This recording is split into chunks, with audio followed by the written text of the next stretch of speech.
تمہارے نبی نے مردہ زندہ کیا. اب لوگ سنتے سنتے ایک دوسرے کا منہ دیکھنے گئے اس کو کیا جواب دیں. حالانکہ بات بڑی سیدھی سی تھی. امام شافعی کہتے ہیں کہ حضرت عیسیٰ علیہ السلام نے مردے زندہ کیے. اب مردے میں تو پہلے ہی جان ہوتی ہے, اس میں دوبارہ جان ڈالنی ہے نا, جس میں پہلے جان ہے. اور حضور نے تو ان چیزوں میں جان ڈال دی جن میں سرے سے جان ہوتی نہیں. ابو جہل اگر مٹھی باندھ کر کے حضور کے پاس آ جائے, ککریاں مٹھی میں ڈال کر آ جائے, تو پتھر کلمہ پڑھ کے کلمہ کون پڑھتا ہے؟ مردے پڑھتے ہیں جس میں جان ہوتی ہے. حضور کی بارگاہ میں اگر پتھر بھی آ جائیں تو پتھروں کو بھی جان مل جاتی ہے, زبان. اور اگر صحیح بخاری بڑی کرتے ہیں, صحیح بخاری کے اندر کئی مقامات پر یہ حدیث آتی ہے. جس تنے کے ساتھ حضور خطبہ دیتے تھے وہ کٹا ہوا سر, حضور کا سر کاٹ دیں, جس طرح انسان کا سر کٹ جائے تو وہ مردہ ہو جاتا ہے. کھجور کو اوپر سے کاٹ دیں پھر دوبارہ نہیں ہوتی. اور وہ سوکھا ہوا تنا تھا, مدتوں سے مسجد نبی میں گڑا ہوا تھا. تو حضور علیہ السلام نے جب ممبر بنا تو ادھر جانے لگے. مولانا روم کہتے ہیں اس نے نانا در ہجرے نالا میدا دھم چور بابے اقول, ڈھائی مار کے رونے لگا. مسجد نبی کے اندر شور مچ گیا, جیسے اونٹھی جو ہے بچہ جننے کے وقت اس کو دردیں لگتی ہیں اور وہ چیخو پکار کرتی, اس طرح وہ چیخنے لگا. جب وہ چیخنے لگا تو حضور اکرم صلی اللہ علیہ وسلم آپ اس کی طرف بڑھے, ممبر سے نیچے اترے, اور اگر وہ جذبہ کامل تو اکثر ہم نے دیکھا ہے وہ خود تشریف لے آتے ہیں تڑپایا. حضور نے سینے سے لگا تڑپنے والا, یاد مصطفیٰ میں رونے والا, فراق ہجر مصطفیٰ میں آہیں بھرنے والا, اس تنے کو حضور نے سینے سے لگایا, تنے کو سکون مل گیا. تو اس میں رونے کی صلاحیت, روتا کون ہے بھائی؟ فراق اور ہجر میں کون روتا ہے؟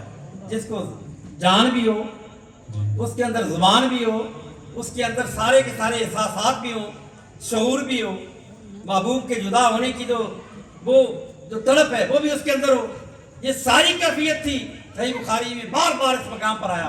اور پھر چپ اس طرح کرتا ہے کہ جس طرح بچہ بڑا رو رہا ہو نا زور سے, اور ماں اس کو جب سینے سے لگا کے تھپکی دیتی ہے تو بچہ چپ کرنا چاہتا ہے, مگر روز زور سے رو رہا ہوتا ہے تو آہستہ آہستہ اسکورے بڑھتا ہے, لمبے لمبے سانس بے لا کر چپ ہو جاتا ہے. یہ کیفیت اس طرح کی.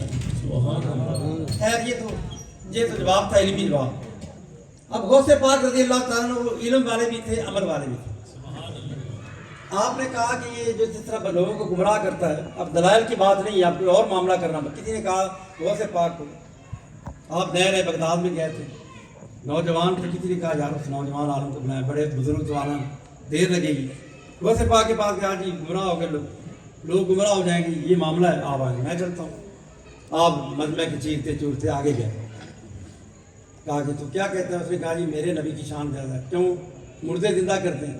اور میں نبی نہیں, نبوت کا دروازہ بند ہو گیا. میں نبی نہیں, نبی کا نوکر ہوں. اگر مردے میں زندہ کر دوں تو میرے نبی کی عظمت کو مان لے گا, کلمہ پڑھ لے گا نبی کا. اسے کہا بالکل. آپ نے کہا چل بتا کس مردے کو زندہ کر. قبرستان گیا, قبرستان گئے, لوگ ساتھ ہیں. ایک قبر پرانی تھی, کئی سو سال پرانی قبر ہے. اس نے کہا اس کو زندہ کریں. آپ نے کہا پہلے یہ بتا کہ تیرے نبی جب مردہ زندہ کرتے تھے تو کیا پڑھتے تھے؟ اس نے کہا وہ کہتے تھے قم باذن اللہ, اللہ کے حکم سے زندہ ہو جا, کھڑا ہو جا. آپ نے کہا میں نبی نہیں, پر آج معاملہ ناموس رسالت کا ہے, عظمت مصطفیٰ کا معاملہ ہے, اس لیے وجود میرا ہے. توجہ گنبد خضرا کے مکی. میں یہ نہیں کہوں گا کہ قم باذن اللہ, تمہارے نبی کہتے تھے اللہ کے حکم سے, میں کہوں گا عبد القادر حکم دیتا ہے مردے زندہ. اللہ اکبر, نعرہ تکبیر, نعرہ رسالت, نعرہ رسالت, نعرہ تحقیق, نعرہ حیدری, نعرہ غوثیہ. عبد القادر حکم دیتا ہے زندہ ہو جا. قبر پھٹ گئی, مردہ جو تھا مٹی جھاڑتا ہوا سر کے بالوں کو یوں کرتا, اٹھا کھڑا ہو گیا. قیامت ہو گیا, قیامت نہیں, بس لیٹ جا. جب اس نے دیکھا کہ مردہ زندہ ہو گیا ہے,